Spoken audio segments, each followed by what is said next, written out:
ചില പെണ്ണുങ്ങൾ വീടിന്റെ നാശമാണ്. ചില ഭാര്യമാർ വീടിന്റെ ഐശ്വര്യം നഷ്ടപ്പെടുത്തുന്നവരാ. അള്ളാഹു നമ്മളെ കാക്കുമാറാകട്ടെ. 6 സ്വഭാവമുള്ള പെണ്ണുങ്ങൾ വീടിന്റെ ഐശ്വര്യം നഷ്ടപ്പെടുത്തുന്നവരാ. അള്ളാഹു നമ്മുടെ ഭാര്യമാരെയൊക്കെ കാക്കുമാറാകട്ടെ.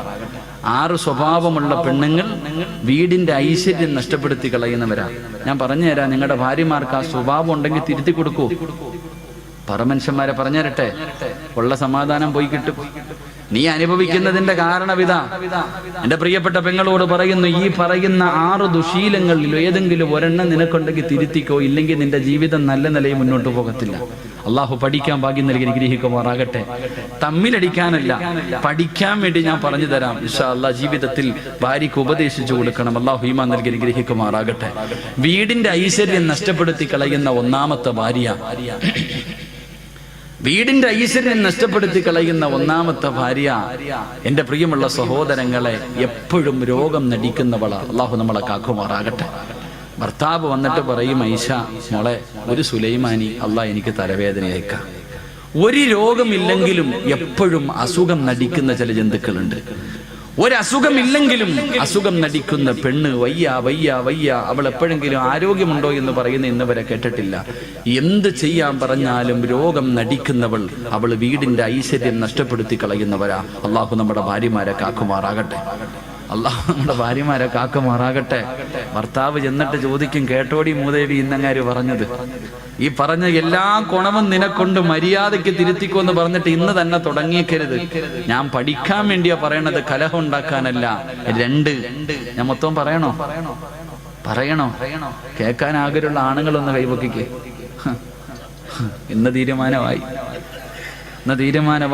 ഇന്ന് ബെഡ്റൂമിൽ കയറുമ്പോ പറയും, കേട്ടോ, ഉണ്ടെങ്കിൽ തിരുത്തിക്കോ, നിന്നെ ഉപദേശിക്കല്ല, നന്നാകാൻ വേണ്ടിയാ. 2 എന്റെ പ്രിയമുള്ള സഹോദരങ്ങളെ, രണ്ടാമത്തെ ഭാര്യ ചെയ്ത നന്മകൾ എടുത്തു പറയുന്നവളാ. അള്ളാഹു നമുക്ക് ഈമാൻ നൽകി അനുഗ്രഹിക്കുമാറാകട്ടെ. വിവാഹം കഴിഞ്ഞ് 20 കൊല്ലമായി. ഭാര്യയും ഭർത്താവ് ഇന്നും വഴക്കുണ്ടാകുമ്പോ പെണ്ണുപിള്ള പറയും, അതേ വന്നത് വെറുതെ അല്ല, 30 പവനും 50 സെന്റും കാറുമായിട്ടാ വന്നേ. നിങ്ങളുടെ പെങ്ങളെ കെട്ടിക്കാൻ നേരത്ത് എന്റെ കയ്യിൽ കിടന്നതാ ഞാൻ ഊരിത്തന്നത്. എന്റെ വാപ്പ മരിക്കുന്ന കാലം വരെ നോക്കിയത് ഞാനാ. ചെയ്ത നന്മകൾ എടുത്തെടുത്ത് പറയുന്നവൾ, അവൾ നല്ലവളല്ല, വീടിന്റെ നന്മ നഷ്ടപ്പെടുത്തുന്നവളാ. അള്ളാഹു നമ്മുടെ ഭാര്യമാരെ കാക്കുമാറാകട്ടെ. അത് ഭർത്താക്കന്മാരും അങ്ങനെ തന്നെ ആയിരിക്കും കേട്ടാ.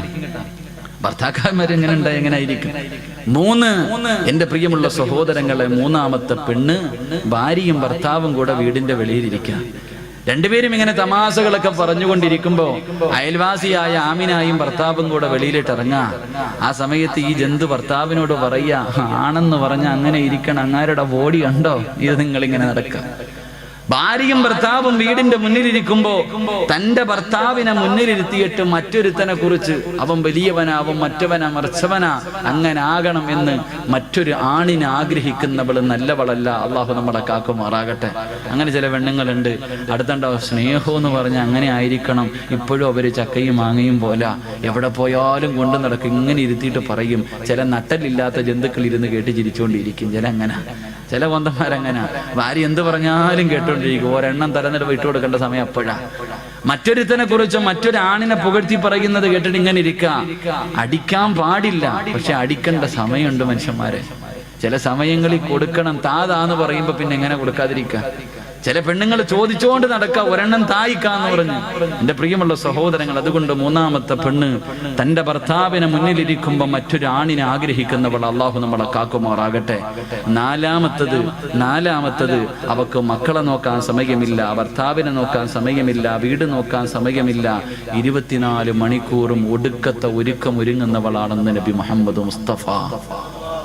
അവക്ക് ആരെയും നോക്കാൻ സമയമില്ല. എഴുന്നള്ളത്തിന് നിൽക്കുന്ന ആനയെ പോലെ പട്ട ഇങ്ങനെ നിൽക്കണം. എല്ലാം കെട്ടിയിട്ട് എപ്പോഴും ഒരുങ്ങി സുന്ദരിയായിട്ട് നിൽക്കണം. അവക്ക് അവളെ കുറിച്ച് മാത്രമേ ചിന്തയുള്ളൂ. ഒരുങ്ങണ്ട എന്ന് ഞാൻ പറയുന്നില്ല. പെണ്ണൊരുങ്ങേണ്ടത് നാട്ടുകാരുടെ മുന്നിലല്ല, ഭർത്താവിന്റെ മുന്നില. വേണം, പക്ഷെ ആവശ്യത്തിന് വേണം. ഒരുപാടായിപ്പോയാ അത് പിന്നെ ദുരന്തങ്ങളിലേക്ക് എത്തിക്കും. അപ്പൊ 24 മണിക്കൂറും കണ്ണാടിയുടെ മുന്നിൽ നിന്ന് ഒരുങ്ങുന്നവൾ അവൾ നന്മയുള്ളവളല്ല. അള്ളാഹു നമ്മുടെ ഭാര്യമാരെ കാക്കുമാറാകട്ടെ. 5ാമത്തെ പെണ്ണ്, ഭർത്താവിന്റെ കയ്യിൽ പൈസയുണ്ടോ ഇല്ലേ അവൾക്കറിയണ്ട. ഭർത്താവിന്റെ കയ്യിൽ പണമുണ്ടോ ഇല്ല അതൊന്നും അറിയണ്ട, കാണുന്നത് മുഴുവനും വേണമെന്ന് പറഞ്ഞ് വാശി പിടിക്കുന്നവളാ. അള്ളാഹു കാക്കുമാറാകട്ടെ. അങ്ങനെ ചിലരുണ്ട്, ലുലു സെന്ററിൽ കൊണ്ടുപോയി ലോൺ എടുത്തിട്ടാ പോയെ, അവള് ചോദിച്ചത് മുഴുവനും വാങ്ങിക്കൊടുത്തു, ഇനി വണ്ടിക്കൂലിക്ക് മാത്രമേ കാശുള്ളൂ, വെളിയിലിറങ്ങുമ്പോൾ അപ്പുറത്ത് കടയിൽ കിടക്കണ ചുരിദാർ വേണമെന്ന് പറഞ്ഞ് വാശി പിടിക്കും. വാങ്ങിക്കൊടുത്തില്ലെങ്കിൽ പിന്നെ കൊച്ചി മുതൽ വീട് വരെ തല്ലായിരിക്കും. അങ്ങനെ ചില പെണ്ണുങ്ങൾ, അവള് നന്മ നഷ്ടപ്പെടുത്തുന്നവളാ. ആറാമത്തെ പെണ്ണ്, എൻ്റെ പ്രിയമുള്ള സഹോദരങ്ങളെ, ഭർത്താവ് ശാരീരികമായി ബന്ധപ്പെടുന്നതിന് വിളിച്ചാൽ പറയും ഞാൻ കുളിച്ചിട്ടില്ല, എനിക്ക് അവൻ അങ്ങനാണ്, രോഗമാണ്, അതാണ് ഇതാണെന്ന് പറഞ്ഞിട്ട് ഒഴിയുന്നവളാ. അള്ളാഹു നമ്മുടെ ഭാര്യമാർക്ക് ഈമാൻ നൽകി അനുഗ്രഹിക്കുമാറാകട്ടെ. ഈ പറഞ്ഞ 5 സ്വഭാവം നിനക്കുണ്ടെങ്കിൽ തിരുത്തിക്കോ, രക്ഷപ്പെട്ടു പോകും. തിരുത്താ മനസ്സില്ല, ഇങ്ങനെ തന്നെ പൊക്കോ, അനുഭവിക്കും. അള്ളാഹു നമുക്ക് ഈമാൻ നൽകി ഗ്രഹിക്കുമാറാകട്ടെ. അതുകൊണ്ട് നന്മയുള്ള മക്കൾ, ഖുർആൻ പറഞ്ഞ മക്കൾ നമുക്ക് കിട്ടണമെങ്കിൽ എൻ്റെ പ്രിയമുള്ളവരെ, അള്ളാഹുവിന്റെ ഖുർആൻ പറഞ്ഞു, മോനെ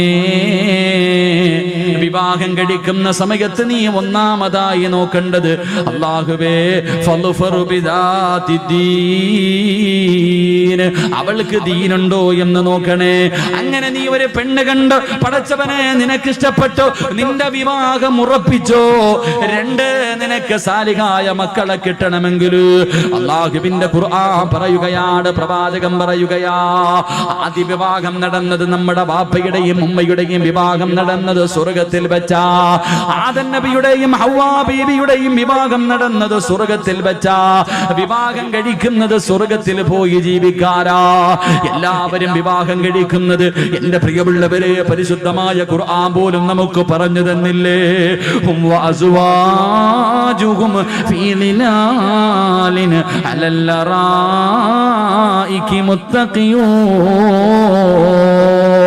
ലഹും ഫീഹാ ഫാകിഹത്തു വലഹും മാ യദ്ദഊൻ സലാമുൻ ഖൗലൻ മിർ റബ്ബിർ റഹീം.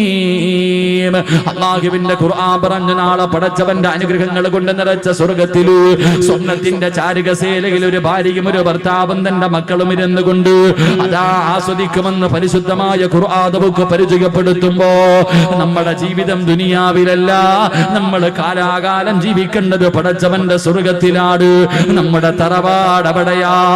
അതുകൊണ്ട് റസൂലുള്ള പറയുന്നു, ആദ്യ വിവാഹം നടന്നത് പടച്ചവന്റെ സ്വർഗത്തിൽ വെച്ചാ. അതുകൊണ്ട് എന്റെ പ്രിയമുള്ളവര്, ദുനിയാവിലെ ഏറ്റവും വലിയ സ്ഥലമേതെന്നറിയുമോ? ദുനിയാവിൽ അല്ലാഹുവിന് ഏറ്റവും ഇഷ്ടപ്പെട്ട സ്ഥലമേതെന്നറിയുമോ? അതല്ലാഹുവിന്റെ പള്ളികളാ, അതല്ലാഹുവിന്റെ പള്ളികളാ.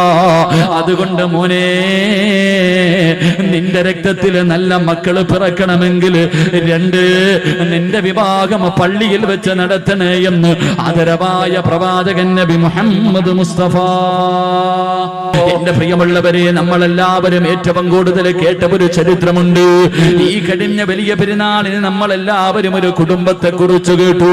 അല്ലാഹുവേ, ഏത് കുടുംബത്തെ കുറിച്ചെന്നറിയുമോ? പരിശുദ്ധമായ മക്കയിലേക്ക് കോടാനുകോടി ലക്ഷക്കണക്കിന് ജനങ്ങള് അല്ലാഹുവിന്റെ ഭവനത്തിലേക്ക് പോയിട്ട് തിരിച്ചു വരുമ്പോ ഒരു കുടുംബത്തെ ഓർക്കാതെ ഒരു മനുഷ്യനും തിരിച്ചു വരാൻ കഴിയില്ല.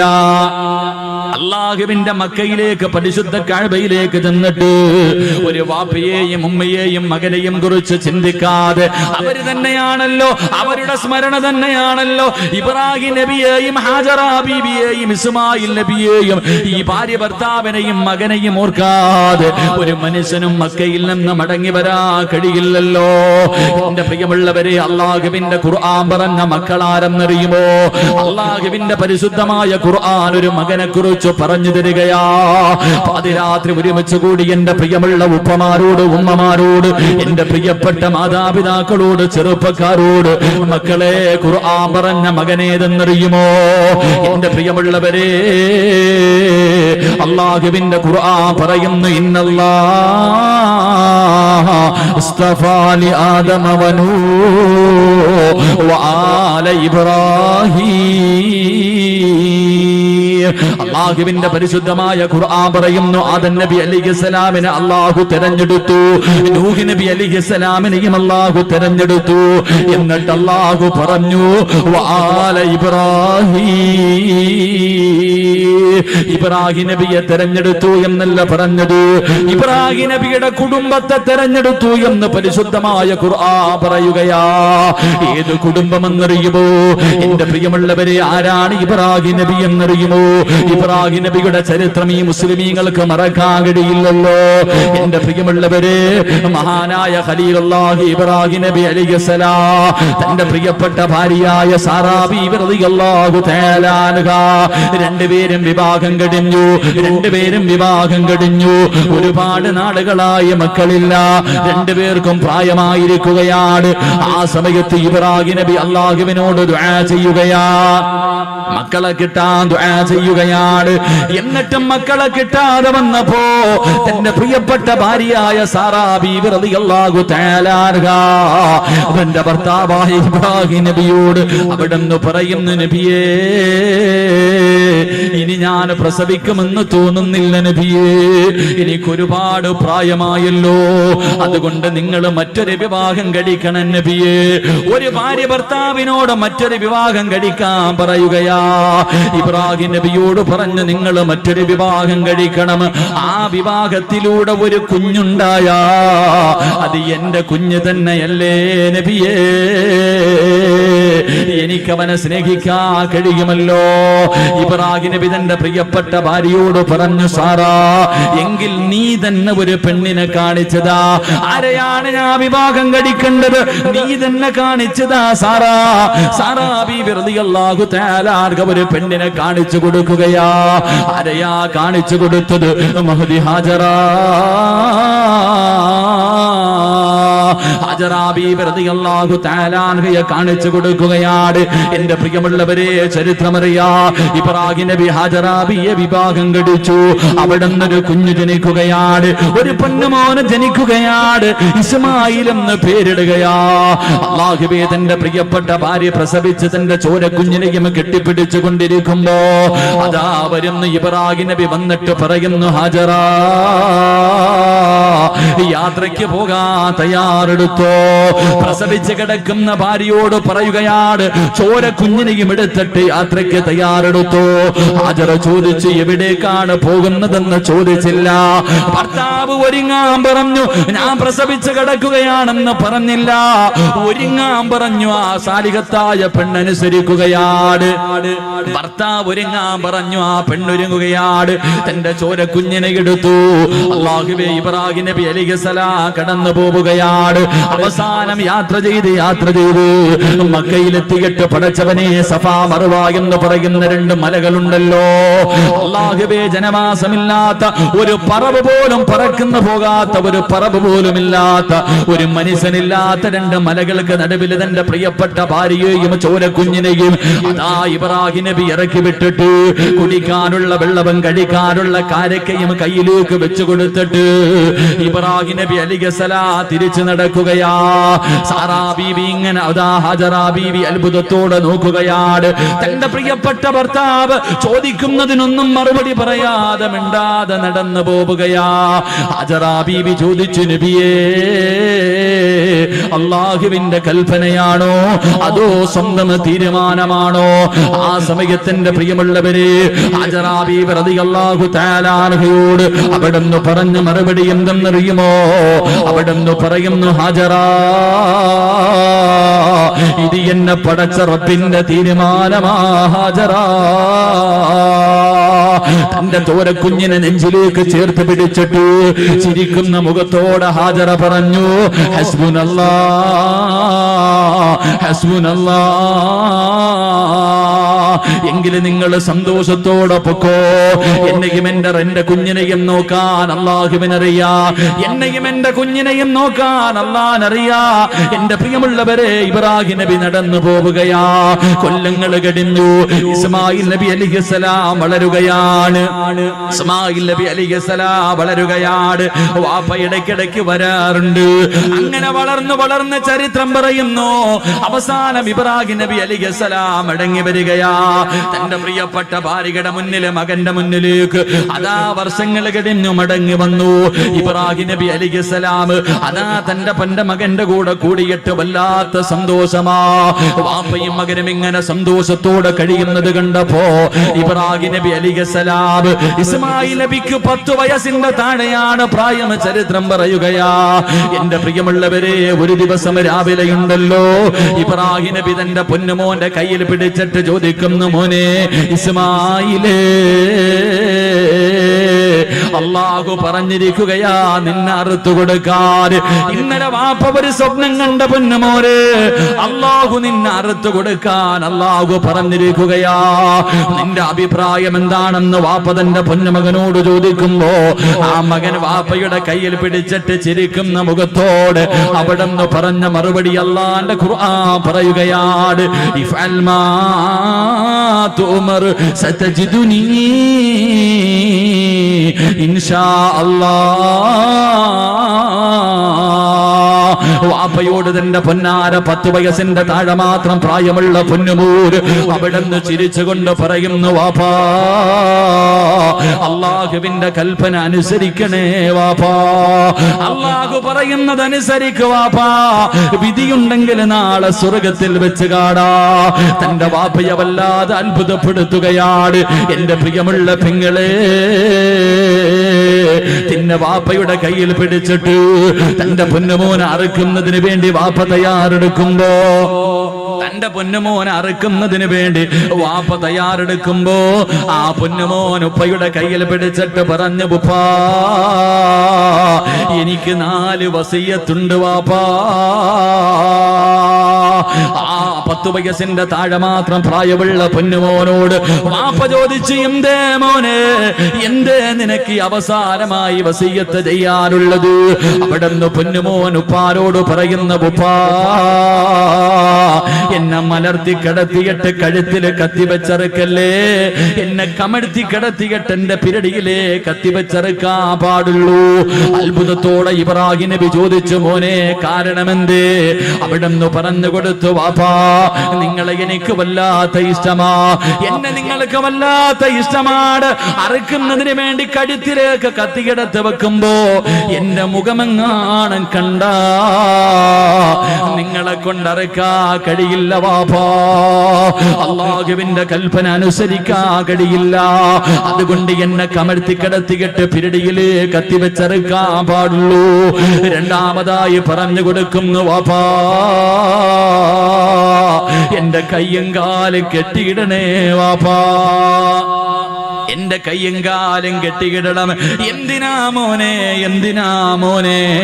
വാപ്പാ നിങ്ങൾ എന്റെ കഴുത്തില് കത്തിവെച്ചറക്കുമ്പോ എനിക്ക് വല്ലാതെ വേദനിക്കുമല്ലോ. എന്റെ കൈകാലുകൾ ഇട്ടടിച്ചാ ഉപ്പയുടെ കൈവിറയ്ക്കും ഉപ്പാ, നിങ്ങളെ കൊണ്ടറുക്കാൻ കഴിയില്ല. മൂന്നാമതായിട്ട് പറയുന്ന, ഉപ്പാ ഞാൻ ധരിച്ചിരിക്കുന്ന എന്റെ വസ്ത്രം എന്റെ ഉമ്മാനെ കാണിക്കല്ലേ, എന്റെ ഉമ്മാനെ സഹിക്കൂല, എന്റെ ഉമ്മാടെ മനസ്സ് വേദനിക്കും. നാലാമതായിട്ട് ഇസ്മായിൽ എന്ന ചെറിയ പയ്യന് വാപ്പയോട് പറഞ്ഞു കൊടുക്കുകയാണ്, വാപ്പാ എന്നെ അറുത്തിട്ട് നിങ്ങൾ തിരിച്ചു പോകുമ്പോ എന്റെ ഉമ്മയോട് എന്റെ സലാം പറയടേ, എന്റെ ഉമ്മാനെ നാളെ സ്വർഗത്തിൽ വെച്ച് കാടാമെന്ന് ഞാൻ പറഞ്ഞു എന്ന് പറയണേ എന്ന് അറുക്കാൻ കൊണ്ടുപോകുന്ന വാപ്പയോടൊരു പൊന്നുമോ പറഞ്ഞു കൊടുത്ത ചരിത്രം കേൾക്കുമ്പോ ഏതൊരു വാപ്പയുടെയും മനസ്സിന്റെ ഉള്ളില്, ഏതൊരു ഉമ്മയുടെയും മനസ്സിന്റെ ഉള്ളില് അറിയാതെ ദുആ ചെയ്യുന്നു, അല്ലാ ഇതുപോലെ ഒരു മകന്, ഇതുപോലെ ഒരു കുഞ്ഞിന് എനിക്ക് നീ തരണേ അല്ലാ. അറിയാതെ റബ്ബിനോട് ദുആ ചെയ്യുമല്ലോ. അതുകൊണ്ട് എന്റെ പ്രിയമുള്ളവരെ റസൂലുള്ളാഹി പറയുകയാ, എപ്പോഴും ദുആ ചെയ്യുന്നവരാണല്ലോ. അല്ലാഹുവിന്റെ റസൂൽ പറയുകയാണ്, സാലിഹായ മക്കളെ നമുക്ക് വേണം, നന്മയുള്ള മക്കളെ നമുക്ക് വേണം, നമ്മളെ സ്നേഹിക്കുന്ന മക്കളെ നമുക്ക് വേണം, നമുക്ക് ദുനിയാവിലും ആഖിറത്തിലും ഉപകരിക്കുന്ന മക്കളെ നമുക്ക് വേണം. നമ്മുടെ മയ്യത്ത് കുളിപ്പിക്കാൻ അറിയുന്ന, മയ്യത്ത് നമസ്കരിക്കാൻ അറിയുന്ന, ഖബറിന്റെ ചാരത്ത് വന്ന് ദുആ ചെയ്യുന്ന അല്ലാഹുവിന്റെ പ്രവാചകൻ അവിടെന്ന് പറഞ്ഞു കൊടുത്തു, സഹാബ, ഒരു മനുഷ്യന് മരണപ്പെട്ട 3 കാര്യങ്ങള് പ്രയോജനം ചെയ്യൂ എന്ന് അഷ്റഫുൽ ഖൽഖ് നബി മുഹമ്മദ് മുസ്തഫ സല്ലല്ലാഹു അലൈഹി വസല്ലം അല്ലാഹുവിന്റെ റസൂൽ പറഞ്ഞു, ഒരു മനുഷ്യൻ മരണപ്പെട്ടാൽ 3 കാര്യങ്ങളെ പ്രയോജനം ചെയ്യൂ. 1, ആ മനുഷ്യൻ ചെയ്ത സൽക്കർമ്മം. 2, ആ മനുഷ്യൻ കൊടുത്ത സദഖയുണ്ടല്ലോ. 3, മക്കളുടെ പ്രാധാന്യം മനസ്സിലാക്കാൻ, മക്കളുടെ വില മനസ്സിലാക്കണമെങ്കിൽ അല്ലാഹുവിന്റെ റസൂൽ പറഞ്ഞ ഈ ഒരേ ഒരു ഹദീസ് മതി. 3, അല്ലാഹുവിന്റെ റസൂൽ പറഞ്ഞു, മരിച്ച 6 അടി മണ്ണിനകത്ത് കൊണ്ടുവച്ച ഒരു മനുഷ്യന് പിന്നെ പ്രയോജനം ചെയ്യുന്ന 3ാമത്തെ കാര്യം ഏതെന്നറിയുമോ? സ്വാലിഹായ ദുആ ചെയ്യുന്ന മക്കളാണെന്ന് നബി മുഹമ്മദ് മുസ്തഫ. നബി മുഹമ്മദ് മുസ്തഫ നബി മുഹമ്മദ് മുസ്തഫ എന്തേ പറഞ്ഞത്? മരിച്ചുപോയ ഒരു മനുഷ്യന് പ്രയോജനം ചെയ്യുന്ന 3ാമത്തെ കാര്യം സാലിഹായ മക്കൾ എന്നല്ല പറഞ്ഞേ, സാലിഹായ മക്കൾ എന്നല്ല പറഞ്ഞേ. സാലിഹായ മക്കളുണ്ട്, നിസ്കരിക്കും, നോമ്പ് പിടിക്കും, വയലു പറയും, വയലു കേൾക്കും, സദക്ക കൊടുക്കും, എല്ലാ നല്ല കാര്യവും ചെയ്യും. ഉമ്മാനെയും വാപ്പാനെയും പള്ളിക്കുഴി കൊണ്ടുവച്ചാൽ പിന്നെ ആ പരിസരത്തോട്ട് പോകത്തില്ല. ഇങ്ങനെയുള്ള മക്കളെ കിട്ടിയിട്ട് വല്ല പ്രയോജനമുണ്ടോ? ഇങ്ങനെയുള്ള മക്കളെ കിട്ടിയിട്ട് പ്രയോജനമില്ല. വാപ്പയും ഉമ്മയും മരിച്ചു കഴിഞ്ഞാൽ പിന്നെ കഴിഞ്ഞു, കുഴിച്ചിട്ട് കഴിഞ്ഞാൽ അവരോടുള്ള ബന്ധം കഴിഞ്ഞു. അങ്ങനെയല്ല. റസൂലുള്ള പറഞ്ഞു, സ്വാലിഹായ ദുആ ചെയ്യുന്ന മക്കൾ, സാലിഹായ മരിച്ചുപോയവരുടെ ഖബറിന്റെ ചാരത്ത് ചെന്ന് പൊട്ടിക്കരഞ്ഞ് ദുആ ചെയ്യുന്ന മക്കൾ, അതാണ് മക്കളെന്ന് നബി മുഹമ്മദ് മുസ്തഫ. നബി മുഹമ്മദ് മുസ്തഫ.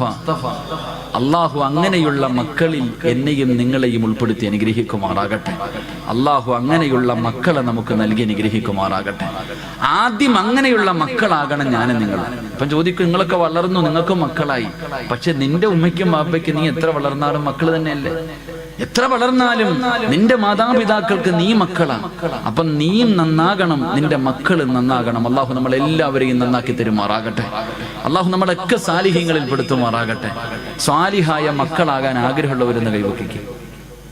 സാലിഹായ മക്കള് അൽഹംദുലില്ലാഹ്, പെണ്ണുങ്ങളൊന്നും പൊക്കൂല, വേറെ വല്ല കാര്യത്തിലും ഇപ്പൊ ചാടി കയറി എഴുന്നേറ്റ് നിന്നേ. നീ സാലിഹായ നിനക്കുള്ള, നീ ചെയ്ത നിന്റെ മക്കൾ നിന്നോട് ചെയ്യും, നീ ചെയ്തില്ലേ നിന്റെ മക്കളും അത് തന്നെ കാണിക്കും.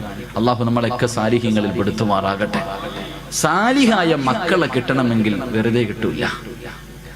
സാലിഹായ മക്കളെ കിട്ടണമെങ്കിൽ വെറുതെ കിട്ടൂല. സാലിഹായ മക്കളെ കിട്ടണമെങ്കിൽ ചില കാര്യങ്ങൾ ചെയ്യണമെന്ന് അള്ളാഹുവിന്റെ വിശുദ്ധ ഖുർആൻ. അള്ളാഹു പഠിക്കാൻ ഭാഗ്യം നൽകി അനുഗ്രഹിക്കുമാറാകട്ടെ. ചില കാര്യങ്ങൾ ഖുർആൻ പറയുന്നുണ്ട്, ആ പറയുന്ന കാര്യങ്ങൾ ചെയ്താലേ നമുക്ക് നല്ല മക്കളെ കിട്ടത്തുള്ളൂ. അള്ളാഹു അങ്ങനെയുള്ള മക്കളിൽ പെടുത്തുമാറാകട്ടെ. അള്ളാഹു പഠിക്കാനുള്ള ഭാഗ്യം നൽകി അനുഗ്രഹിക്കുമാറാകട്ടെ. എൻ്റെ പ്രിയമുള്ള സഹോദരങ്ങളെ, സാലിഹായ മക്കളെ കിട്ടണമെങ്കിൽ ഒന്ന്, എല്ലാവരും നേരെ ഇരിക്കും. എല്ലാവരും നേരെ ഇരുന്നേ. ചെളിയിലായിരിക്കുന്നത്, കാല് പൊതയണ്ട, എല്ലാവരും നേരെ ഇരിക്കും. ഇങ്ങനെ ചാരി ഇരിക്കുമ്പോൾ ഉറക്കം വരും. ഇങ്ങനെ ചാരി ഇരിക്കുമ്പോൾ ശൈത്താൻ അടുത്ത് വന്നിട്ട് അളിയാ ഉറങ്ങടാന്ന് ഇങ്ങനെ തടകുക. ഓനിങ്ങനെ തടകി ഉറക്കാൻ നടക്കുക. ഓനിപ്പോ ഏറും കൊണ്ടിട്ട് വെറുതെ നടക്കുക. ഈ 28 ലക്ഷം ഹാജിമാരെങ്ങാണ്ട് ഈ വർഷമുണ്ട്. എല്ലാരും കൂടെ എറിഞ്ഞെറിഞ്ഞവന്റെ ഊപ്പാട് വന്നിരിക്കുക. എല്ലാരും കൂടെ പോയി കിടന്നിട്ട് ജംറയിലും അള്ളാഹു 7 കല്ല് വെച്ച് 21 കല്ല് ഒരു ദിവസം. എന്തോ ഏറെന്ന് പറഞ്ഞ ഓരോ മനുഷ്യന്റെ ഏറ്. ചില പാകിസ്ഥാനികളൊക്കെ ചെരുപ്പാ എറിയുന്ന ഊരിയിട്ട് ശൈത്താനെ. അതാ മനസ്സിലാക്കേണ്ടത്. ശൈത്താൻ ചിലരുടെ ഏറ് കാണുമ്പോ നമ്മൾ ഏറ്റവും കൂടുതൽ ഈ സെൽഫിയുടെ കാലമാണല്ലോ. ജംറയിൽ ഇങ്ങനെ കല്ലെറിയ, ശൈത്താനെ കല്ലെറിയുന്ന സമയത്ത് ഒരുത്തൻ ഒരു സെൽഫി, ശൈത്താനോടൊപ്പം ഒരു സെൽഫി പത്രത്തിലൊക്കെ ഉണ്ടായിരുന്നു. കല്ലെറിയുമ്പോഴും സെൽഫി. ഓനെ നോക്കിയിട്ട് ശൈത്താൻ ചിരിക്ക, എടാ നീ എന്നെ എറിയുന്നു, നീ നിന്നെ തന്നെ എറിയടാ എന്നാ ചിന്തിക്കണേ. അപ്പൊ അതുകൊണ്ട് ഇങ്ങനെയുള്ള സദസ്സിൽ വന്നിരുത്തിയിട്ട് നമ്മളെ ഉറക്കാൻ അവൻ പരിശ്രമിക്കും. ഉറങ്ങണ്ട, ഉറങ്ങാനൊരു ഭാഗ്യം വേണം. ഇല്ലേ ഉസ്താദ്, സ്വർഗത്തിരുന്ന് ഉറങ്ങാനൊരു യോഗം വേണ്ടേ? ശരി, അള്ളാഹു നമുക്ക് ഈമാൻ നൽകി അനുഗ്രഹിക്കുമാറാകട്ടെ. അതുകൊണ്ട് സാലിഹായ മക്കളെ കിട്ടണമെങ്കിൽ ഒന്ന് ഖുർആൻ പറയാം. അള്ളാഹുവിന്റെ പരിശുദ്ധമായ ഖുർആൻ പറയുന്നു, സ്വാലിഹായ മക്കളെ കിട്ടണമെങ്കിൽ ഒന്ന്. എന്റെ പ്രിയമുള്ള സഹോദരങ്ങളെ, ഒരു മനുഷ്യൻ ഒരു കൃഷി ചെയ്യാൻ തീരുമാനിച്ചു. കൃഷി ചെയ്യാൻ ഒരാള് തീരുമാനിക്കുമ്പോ ഇന്ന സ്ഥലത്ത് കൃഷി ചെയ്താൽ വിളവ് കിട്ടുമെന്ന് ഉറപ്പുള്ള സ്ഥലത്തല്ലേ കൃഷി ചെയ്യാറുള്ളൂ? ഇല്ലേ മനുഷ്യന്മാരെ പറ. ഇവിടെ കൃഷി ഇറക്കിയാൽ വിളവ് കിട്ടുമെന്ന് ഉറപ്പുള്ള സ്ഥലത്തെ ഒരാൾ കൃഷി ചെയ്യത്തുള്ളൂ. ഒരു കട, ഒരു സ്ഥാപനം തുടങ്ങിയാൽ ഇവിടെ കച്ചവടം ഉണ്ടാകും, ലാഭം ഉണ്ടാകാൻ സാധ്യതയുണ്ടെങ്കിൽ മാത്രമേ ഒരാൾ അവിടെ കടയിടാൻ പോകത്തുള്ളൂ. കടയിട്ടാൽ കച്ചവടം നടക്കൂല എന്നുറപ്പുള്ള സ്ഥലത്ത് ആരെങ്കിലും കൃഷി ഇറക്കോ അല്ലെങ്കിൽ കടയിടോ? ചെയ്യൂല. എങ്കിൽ അല്ലാഹുവിന്റെ പരിശുദ്ധമായ ഖുർആൻ പറയുകയാണ്, സ്വാലിഹായ മക്കളെ കിട്ടണമെങ്കിൽ ഒന്നാമതായി ഖുർആൻ പറയുകയാ, വൽ ബലദു തയ്യിബു യഖ്റുജു നബാതുഹു ബിഇദ്നി റബ്ബി വല്ലദീ ഖബസു ലഹാ യഖ്റുജു ഇല്ലാ നക്ദാ. വിവാഹം കഴിക്കാത്ത എന്റെ പ്രിയപ്പെട്ട ചെറുപ്പക്കാരെ നല്ലതുപോലെ കേൾക്കണേ. അല്ലാഹുവിന്റെ ഖുർആൻ പറയുകയാണ്, പെണ്ണെന്ന് പറഞ്ഞാൽ ആരെന്നറിയുമോ? നിസാഉകും ഹർസുൽ ലകും ഫഅതു ഹർസകും. മോനെ, പെണ്ണെന്ന് പറഞ്ഞാൽ നിന്റെ കൃഷിയിടമാണ്. പെണ്ണെന്ന് പറഞ്ഞാൽ നിന്റെ കൃഷിയിടമാണ്. അതുകൊണ്ട് നീ നല്ല കൃഷിയിടത്തിൽ വിളവിറക്കിയാലേ നിനക്കും നല്ല വിളവ് കിട്ടൂ എന്ന് പരിശുദ്ധ ഖുർആൻ. അല്ലാഹു പറയുകയാണ്, നല്ല കൃഷിയിടത്തിൽ കൃഷി ഇറക്കിയാ നിനക്ക് നല്ല വിളവ് കിട്ടും. മോശമായ പറമ്പിൽ നീ കൃഷി ഇറക്കിയാ നീ ഉദ്ദേശിക്കുന്ന വിളവ് നിനക്ക് കിട്ടൂല എന്ന് ഖുർആൻ പറയുമ്പോ, എന്റെ പ്രിയമുള്ള മുസ്ലിമേ, സ്വാലിഹായ ദുനിയാവിലും ആഖിറത്തിലും ഉപകരിക്കുന്ന മക്കളെ നിനക്ക് കിട്ടണമെങ്കിൽ അല്ലാഹുവിന്റെ പരിശുദ്ധമായ ഖുർആൻ പറയുകയാ, മോനെ, റോഡിന്റെ ഓരത്ത് നിന്ന് പുഞ്ചിരിക്കുന്നവളെ കെട്ടല്ലേ, കണ്ടവളമാരെ കെട്ടല്ലേ. അള്ളാന്റെ ഖുർആൻ പറയുകയാണ്, നല്ല പെണ്ണിനെ വിവാഹം കഴിക്കണേ, നല്ല പെണ്ണിനെ വിവാഹം കഴിക്കണേ. നല്ല ഉമ്മയുടെ വയറ്റിലെ നല്ല മക്കള് ജനിക്കാറുള്ളൂ, നല്ല ഉമ്മയ്ക്ക് നല്ല മക്കള് പിറക്കാറുള്ളൂ. അള്ളാഹുവേ, നല്ല വാപ്പയ്ക്ക് നല്ല മക്കള് ജനിക്കൂ എന്ന് അള്ളാഹുവിന്റെ പരിശുദ്ധമായ ഖുർആൻ പരിചയപ്പെടുത്തുമ്പോ, എന്റെ പ്രിയമുള്ളവരെ, നല്ല ഉമ്മമാർക്ക് നല്ല മക്കള് ജനിക്കൂ. അള്ളാഹുവിന്റെ റസൂൽ അതുകൊണ്ടാ പറഞ്ഞത്, എന്റെ പ്രിയമുള്ളവരെ, നല്ല ഉമ്മയുടെ വയറ്റിൽ എത്രയോ നല്ല മക്കള് ജനിച്ചതിന്റെ ചരിത്രം നമുക്ക് കാണാൻ കഴിയും. എന്റെ പ്രിയമുള്ളവർ, കേട്ടതാണെങ്കിലും ഒരു ചരിത്രം ഞാൻ പറഞ്ഞു തരാ. ഒരു നല്ല വാപ്പയ്ക്കും ഉമ്മയ്ക്കും ജനിച്ചവരെ പൊന്നുമോനെ കുറിച്ച് പറഞ്ഞു തരട്ടെ. മഹാനായ സാബിത്ത് ഇബ്നു ഇബ്രാഹിം എന്ന് പറയുന്ന ഒരു ചെറുപ്പക്കാരനുണ്ടല്ലോ, കാണാൻ എന്ത് സുന്ദരനെന്നറിയുമോ? വല്ലാതെ യുവത്വത്തിന്റെ നടുവിലൂടെ നടന്നു പോകുന്ന ഒരു ചെറുപ്പക്കാരനാ. പക്ഷേ പടച്ചവനെ വല്ലാത്ത പേടിയാ, അല്ലാഹുവിനെ പേടിച്ച് ജീവിക്കുന്നവനാണ്. പടച്ചവനെ വിശപ്പ് സഹിക്കാൻ കഴിയാതെ വീട്ടിൽ കിടന്നിട്ട് ഉറക്കം വരുന്നില്ല. അവിടെ നിന്ന് മുണ്ട് മുറുക്കി ഇവിടെത്തി കെട്ടിയ ചെറുപ്പക്കാരൻ ഇറങ്ങി നടക്കുകയാണ്. അവസാനം നടന്ന് ഒഴുക്കമുള്ള ഒരു പുഴയുടെ ചാരത്ത് പോയി തളർന്നു കിടക്കുകയാ. ഒരു പുഴയുടെ ചാരത്ത് പോയി തളർന്നു കിടക്കുകയാണ്. അങ്ങനെ വിശപ്പ് സഹിക്കാൻ കഴിയാതെ തളർന്നു കിടക്കുമ്പോ വെള്ളത്തിലൂടെ ഒരു ആപ്പിൾ ഇങ്ങനെ ഒഴുകി വരികയാ. വെള്ളത്തിലൂടെ ഒരു ആപ്പിൾ ഇങ്ങനെ ഒഴുകി വരികയാണ്. സാബിത്ത് ഇബ്നു ഇബ്രാഹിം എന്ന് പറയുന്ന ചെറുപ്പക്കാരൻ ആപ്പിളങ്ങ് കാണുമ്പോ വിശപ്പിന്റെ കാഠിന്യത്താൽ അറിയാതെ അതങ്ങെടുത്ത് കഴിക്കുകയാണ്. പടച്ചവനെ, ആപ്പിളങ്ങ് ആർത്തിയോടെ തിന്നുകയാണ്. തന്റെ ആമാശയത്തിലേക്ക് ആപ്പിളിന്റെ ഒരൽപ്പം തന്റെ വയറിന്റെ ഉള്ളിലേക്ക് കടന്നു ചെന്നപ്പോ വിശപ്പിനൽപ്പം ശമനം കിട്ടിയപ്പോ ആ ചെറുപ്പക്കാരൻ ചിന്തിച്ചു, അല്ലാ, ഇതാരുടേതാണെന്നറിയില്ലല്ലോ പടച്ചവര്. ഹറാമ് തിന്നുപോയല്ലോ, ഹറാമന്റെ വയറ്റിൽ പെട്ടുപോയല്ലോ, എന്റെ ദുനിയാവും ആഖിറവും നഷ്ടപ്പെട്ടു പോയല്ലോ. പടച്ചവനെ, എന്റെ അമലുകളൊന്നും സ്വീകരിക്കില്ലല്ലോ, ഞാൻ മരിച്ചാ നരകത്തിലാണല്ലോ. കയ്യിൽ പകുതി ആപ്പിൾ പിടിച്ചിട്ടൊരു ചെറുപ്പക്കാരൻ പുഴയുടെ ചാരത്ത് നിന്ന് തലയിലൂടെ മണ്ണ് വാരിയിട്ടിട്ട് പൊട്ടിക്കരയുകയാ. അല്ലാഹുവേ, സമാധാനമില്ല. എല്ലാവരും നോക്കുമ്പോ പൊട്ടിക്കരഞ്ഞുകൊണ്ട് എന്റെ നാശമേ എന്ന് വിളിച്ചുകൊണ്ട് ആ ഒഴുക്കുള്ള പുഴയ്ക്കെതിരായി നടക്കുകയാണ്. ആ പുഴയുടെ ചാരത്തുകൂടെ നടക്കുകയാ. എല്ലാവരും അത്ഭുതത്തോടെ നോക്കുന്ന ഒരു പ്രാന്തനെ പോലെ, അതാ തലയ്ക്ക് ബോധമില്ലാത്തവരെ പോലെ പൊട്ടിക്കരഞ്ഞുകൊണ്ട് അല്ലാഹുവേ കരഞ്ഞുകൊണ്ട് പോവുകയാണ്. ഈ ചെറുപ്പക്കാരെ കിലോമീറ്ററുകളോളം നടക്കുക. നടക്കുകയാ. അവസാനം ഒരു ആപ്പിള് തോട്ടം കണ്ടു. ആ തോട്ടത്തിൽ നിന്നാണ് ആപ്പിള് വെള്ളത്തിലേക്ക് വീണതെന്ന് മനസ്സിലാക്കി പൊട്ടിക്കരഞ്ഞുകൊണ്ട് തോട്ടത്തിനകത്തേക്ക് കടന്നു ചെല്ലുകയാ. ഒരു മനുഷ്യനകത്ത് നിൽക്കുന്നു, കരഞ്ഞുകൊണ്ട് പറഞ്ഞു, എനിക്കൊന്ന് പൊരുത്തം തരുവോ? ഞാൻ അറിയാതെ വിശപ്പിന്റെ കാഠിന്യത്താൽ ഒരാപ്പിളിന്റെ പകുതി ഞാൻ കടിച്ചുപോയി. ആ വീടാ തോട്ടത്തിലിരിക്കുന്ന മനുഷ്യൻ പറയുന്നു, സാബിത്ത്, ഞാൻ ഇതിന്റെ മുതലാളിയല്ല, ഞാൻ ഇവിടത്തെ തൊഴിലാളിയാണ്. എന്റെ മുതലാളിയുടെ വീടെത്തണമെങ്കിൽ 3 ദിവസം രാപ്പകല് നടന്നാലേ എന്റെ യജമാനന്റെ വീട്ടിലെത്തൂ. സാബിത്ത് പറഞ്ഞു, 3 അല്ല 300 കൊല്ലം നടക്കേണ്ടി വന്നാൽ നടക്കാൻ ഞാൻ തയ്യാറാ. കാരണം എനിക്ക് റബ്ബിന്റെ മുന്നിൽ അല്ലാഹുവേ ഒരു പാപിയെ പോലെ നിൽക്കാൻ വയ്യ. അവസാനം യജമാനന്റെ വീട് പറഞ്ഞു കൊടുത്തു. അതാ നടക്കുകയാണ്. 3 ദിവസം രാവും പകലും നടന്നു. അവസാനം ആ തോട്ടത്തിന്റെ യജമാനന്റെ വീടിന്റെ മുന്നിലെത്തി. ഓടിച്ചെന്ന് പൊട്ടിക്കരഞ്ഞുകൊണ്ട് പറയുന്നു, എനിക്കൊന്ന് പൊരുത്തം തരുവോ? നിങ്ങളുടെ ആപ്പിള് ഞാൻ കടിച്ചുപോയി, എനിക്കൊന്ന് പൊരുത്തം തരുവോ? ആ പ്രായമുള്ള മനുഷ്യൻ പറഞ്ഞു, സാബിത്തേ, നിന്റെ ആമാശയത്തിലേക്ക് കടന്നുപോയാ ആ പകുതി ആപ്പിളിന് ഞാൻ പൊരുത്തപ്പെട്ടു തരണമെങ്കിൽ എനിക്കൊരു കണ്ടീഷനുണ്ട്. എന്ത് കണ്ടീഷനും ഞാൻ തയ്യാറാണ്. സാബിത്ത് ചോദിച്ചു, എന്ത് കണ്ടീഷനാണ്? അവിടെന്ന് പറഞ്ഞു, എനിക്കൊരു പൊന്നുമോളുണ്ട്, അവളെ നീ വിവാഹം കഴിക്കണം. അവൾക്കാണെങ്കിൽ കണ്ണിന് കാഴ്ചയില്ല, അവൾക്ക് ചെവിക്ക് കേൾവിയില്ല, അവൾക്ക് നടക്കാൻ കാലില്ല, വികലാംഗയായ കാണാനടകില്ലാത്ത എന്റെ പൊന്നുമോളെ വിവാഹം കഴിച്ചാലേ നിനക്ക് പൊരുത്തം തരൂ എന്ന് പറയുമ്പോ പൊട്ടിക്കരഞ്ഞുകൊണ്ട് സാബിത്ത് പറഞ്ഞു, അല്ലാ, ഒരു കൊതുകിന്റെ ചിറകിന് പോലും വിലയില്ലാത്ത ദുനിയാവല്ലേ,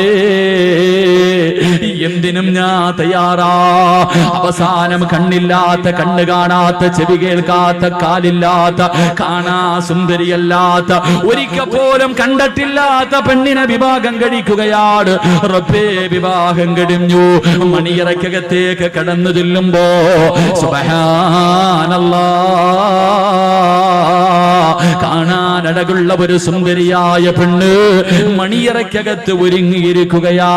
സാബിത്ത് ചോദിച്ചു, എന്റെ ഭാര്യ എവിടെ? കണ്ണ് കാണാത്ത, ചെവി കേൾക്കാത്ത, സൗന്ദര്യമില്ലാത്ത, കാലിന് സ്വാധീനമില്ലാത്ത എന്റെ ഭാര്യ എവിടെ എന്ന് ചോദിക്കുമ്പോ ആ പെണ്ണ് കയ്യിൽ പിടിച്ചിട്ട് പറഞ്ഞു, സാബിത്തേ, ഞാനാണ് നിന്റെ ഭാര്യ, ഞാൻ തന്നെയാണ് നിങ്ങളുടെ ഭാര്യ. എന്റെ ഉപ്പ എന്റെ കണ്ണിന് കാഴ്ചയില്ലെന്ന് പറയാനുള്ള കാരണം എന്തെന്നറിയുമോ? ജനിച്ചതിന് ശേഷം, എനിക്ക് ഓർമ്മ വെച്ചതിന് ശേഷം അല്ലാഹു കാണല്ലേ എന്ന് പറഞ്ഞ ഒരു കാര്യവും എന്റെ കണ്ണുകൊണ്ട് ഞാൻ കണ്ടിട്ടില്ല സാബിത്ത്. ഹറാമിന്റെ കണ്ണുകൊണ്ട് കണ്ടിട്ടില്ല, ഹറാമിന്റെ ചെവി കൊണ്ട് കേട്ടിട്ടില്ല, ഒരുത്തനെയും ഫോൺ വിളിച്ചിട്ടില്ല, ഒരു വികാരമുണ്ടാകുന്ന ഒരു മോശമായ സംസാരവും എന്റെ ചെവി കൊണ്ട് ഞാൻ കേട്ടിട്ടില്ല. മൂന്നാമതായിട്ട് ആ പെണ്ണ് പറയുകയാ, അല്ലാഹു പോകരുതേ എന്ന് പറഞ്ഞ ഒരു സ്ഥലത്തേക്ക് എന്റെ ഈ കാലുകൊണ്ട് എന്ന് വരെ ഞാൻ നടന്നു പോയിട്ടില്ല. അതുകൊണ്ടാണ് എന്റെ വാപ്പ ഇങ്ങനെ പറഞ്ഞെന്ന് പറയുമ്പോ, എന്റെ പ്രിയമുള്ളവരെ, പെണ്ണെന്ന് പറഞ്ഞാൽ ഇങ്ങനെയാ, ഒരു പെണ്ണെന്ന് പറഞ്ഞാൽ ഇങ്ങനെയാണ്. വെള്ളത്തിലൂടെ ഒഴുകി വന്ന ആപ്പിളെടുത്ത് കടിച്ചിട്ട് പൊരുത്തം ചോദിക്കാൻ പോയ ചെറുപ്പക്കാരൻ, ഈ വാപ്പയ്ക്കും ഉമ്മയ്ക്കും ഒരു മകൻ ജനിച്ചു, ഈ വാപ്പയ്ക്കും ഉമ്മയ്ക്കും ഒരു മകൻ ജനിച്ചു. ഇവരുടെ കൃഷിയിടത്തിൽ ഒരു വിളവ് കിട്ടി. ആ വിളവിന്റെ പേരെന്തെന്നറിയുമോ? മഹാനായ ഇമാമുനാ അബൂ ഹനീഫ. ആ കൃഷിയിടത്തിലെ വിളവാണ് അബൂ ഹനീഫ റഹ്മഹുല്ലാഹ് എന്ന് ചരിത്രം പഠിപ്പിക്കുകയാണ്. ആ കൃഷിയിടത്തിൽ നിന്ന് കിട്ടിയ വിളവാണ് മഹാനായ ഇമാമുന അബൂ ഹനീഫത്തുൽ കൂഫി റഹ്മഹുല്ലാഹ്. അല്ലാഹു ഈമാൻ നൽകി അനുഗ്രഹിക്കുമാറാകട്ടെ. അതുകൊണ്ട് നല്ല പെണ്ണിനെ വിവാഹം കഴിക്ക്. അതുകൊണ്ടാ റസൂലുള്ളാഹ് പറഞ്ഞത്, ഫളുഫറു ബിദാത്തിദ്ദീൻ, നീ ദീനുള്ള പെണ്ണിനെ വിവാഹം കഴിക്കണേ എന്ന് നബി മുഹമ്മദ് മുസ്തഫ. നബി മുഹമ്മദ് മുസ്തഫ, നബി മുഹമ്മദ് മുസ്തഫ. അതുകൊണ്ടാണ് റസൂലുള്ളാഹ് പറഞ്ഞത്, ദീനുള്ളവളെ കെട്ടണം, കണ്ടവളെ കെട്ടരുത്. ഇന്നിപ്പോ ദീൻ ആരും നോക്കാറില്ലല്ലോ. വേറെ 3 കാര്യങ്ങളാ നോക്കണം. പണം ഉണ്ടോന്ന് നോക്കും, പണമുണ്ടോ എന്ന് നോക്കും. ഒന്ന് പെറ്റതാണെങ്കിലും കുഴപ്പമില്ല, ഒരുത്തന്റെ കൂടെ ഒളിച്ചോടിയതാണെങ്കിലും കുഴപ്പമില്ല, തന്നെക്കാലം വയസ്സുകൂടെ ഒന്നും വേണ്ട, പണമുണ്ടോ കെട്ടാൻ തയ്യാറാണ്. എന്റെ പ്രിയപ്പെട്ട ചെറുപ്പക്കാരോട് പെണ്ണുപിള്ള മുന്നിൽ ഉമ്മ പറയും, സ്ത്രീധനം ഉണ്ടെങ്കിൽ മാത്രമേ കല്യാണത്തിന് സമ്മതിക്കൂ, പൊന്നു മോനെ വെറുതെ നിൽക്കരുത്. എന്റെ പ്രിയപ്പെട്ട ചെറുപ്പക്കാരോട് പറയുന്നു, സ്ത്രീധനം വാങ്ങണമെന്ന് വാപ്പയും ഉമ്മയും പറഞ്ഞ അനുസരിക്കല്. കാരണം അവരല്ല ജീവിക്കേണ്ടത്, നീയാ ജീവിക്കണ്ടേ. അള്ളാന്റെ റസൂല് പറയുന്നു, മൻ തസവ്വജ ലി ഇംറഅതി മാലിഹാ ലം യസിദുഹു ഇല്ലാ ഫഖറാ. പെണ്ണിന്റെ പണം കണ്ടിട്ട് പെണ്ണ് കെട്ടുന്നവനെ, പെണ്ണിന്റെ പണം കണ്ടിട്ട് പെണ്ണ് കെട്ടുന്നവനെ, നീ എത്ര കോടിയ കണക്കിന് സ്ത്രീധനം വാങ്ങിയാൽ നിന്നെ ദാരിദ്ര്യം പിടിപെടുമെന്ന് ആദരവായ പ്രവാചകൻ നബി മുഹമ്മദ് മുസ്തഫ. 1 കോടി രൂപയും ബെൻസ് കാറും വാങ്ങിയവനാണെങ്കിൽ നീ യതീംഖാനയിലായി പോകുമെന്ന് നബിഗിന റസൂലുള്ളാഹി. അപ്പൊ പണം നോക്കിയിട്ട് പെണ്ണ് കെട്ടിയാ നീ യതീംഖാനയിലാകും. ഇനി 2 ഗ്ലാമർ ഉണ്ടോ? അതാ കൂടെ കൊണ്ട് നടക്കുമ്പോ എല്ലാരും ചോദിക്കണം, പൊട്ടന് ലോട്ടറി അടിച്ചതുപോലെ എവിടുന്ന് കിട്ടിയടാ? കാണുന്നവനൊക്കെ ഇങ്ങനെ നോക്കണം. ഗ്ലാമറുള്ള പെണ്ണ്, സൗന്ദര്യമുള്ള പെണ്ണ്. റസൂലുള്ള പറഞ്ഞു, വേണ്ട മോനെ, ഗ്ലാമർ കൂടിയവളെ നീ കെട്ടല്ലേ, അവളുടെ സൗന്ദര്യം അവളെ നശിപ്പിച്ചു കളയുമെന്ന് നബിയിന റസൂലുള്ളാഹി. അതുകൊണ്ടാണ് ഭർത്താക്കന്മാരോട് പറയുന്നത്, നിന്റെ ഭാര്യയ്ക്ക് നിന്നെക്കാളും ഗ്ലാമർ ഉണ്ടെങ്കിലും സുന്ദരിയാണെന്ന് പറയാൻ പാടില്ല. നിന്നെക്കാളും ഗ്ലാമർ നിന്റെ ഭാര്യക്കുണ്ടെന്ന് പറയാൻ പാടില്ല. പറഞ്ഞു കഴിഞ്ഞാൽ പിന്നെ ഓള് താഴെയെങ്ങും നിൽക്കൂല. ഓള് വിചാരിക്കും ഇവനില്ലെങ്കിൽ ഇവന്റെ വാപ്പ, അങ്ങനെ എന്താ താഴെയെങ്ങും നിൽക്കൂല, പിന്നെ അങ്ങ് കൂടും, അർശിന്റെ മുകളിലെത്തും. പെണ്ണിന്റെ സൗന്ദര്യം നോക്കിയിട്ട് കെട്ടാൻ പാടില്ല. 3 കുടുംബ മഹിമ നോക്കും. അവനവനെ കൊണ്ട് പറ്റുന്നിടത്ത് പോയി കയറിയാ പോരെ. പുളിങ്കൊമ്പിലേ പിടിക്കത്തുള്ളൂ, അത്തപ്പാടിയ അന്നന്നത്തെ ചെലവിന് എന്റെ കഴിയില്ലാത്തവനെ വേറി കോടീശ്വരന്റെ മോളെ കെട്ടും. അള്ളാന്റെ റസൂല് പറഞ്ഞു, നീ കുടുംബ മഹിമ നോക്കിയിട്ട് പെണ്ണ് കെട്ടല്ലേ, നീ ആ കുടുംബത്തിൽ നാറിപ്പോകുമെന്ന് നബിയിന റസൂലുള്ളാഹി. അവരുടെ മുന്നിൽ നീ നാണം കെട്ടുപോകും, അവനവനെ കൊണ്ട് പറ്റുന്നത്. അതുകൊണ്ടാ പറഞ്ഞത്, നീ നോക്കണ്ട 1ാമത്തെ കാര്യം, അവക്ക് അള്ളാനെ പേടിയുണ്ടോ? നിസ്കരിക്കാൻ അറിയോ?